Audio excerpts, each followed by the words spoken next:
Here in Kentucky, 2 people are being treated after a shooting this morning in Richmond. Police say they still don't have a suspect in the case. WKYT's Alyssa Williams talking with police and those who live in the area to learn more.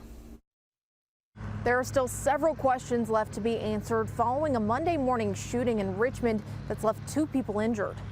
Richmond police say they were called around 6 this morning when 2 people with gunshot wounds showed up at a local medical facility. Officers arrived to the medical facility. They started interviewing the victims, and they kind of came to the conclusion that these folks were out near Evansdale Avenue here in Richmond and had been approached by an individual to their vehicle after kind of a disagreement, and that individual had made some demands, and that disagreement shots ended up being fired into the vehicle.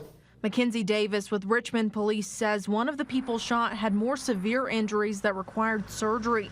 She adds they don't know if this was a random act or whether the shooter knew the victims, but they still have not identified that shooter. I think the public can feel safe and confident knowing that there is heightened police presence in that area.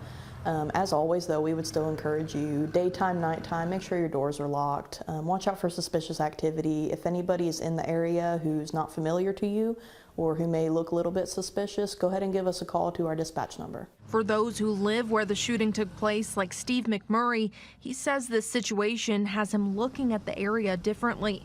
Having the thought of having kids go behind here and playing, and then something like this happens, it will make you think twice about, staying here. In Richmond, Alyssa Williams, WKYT.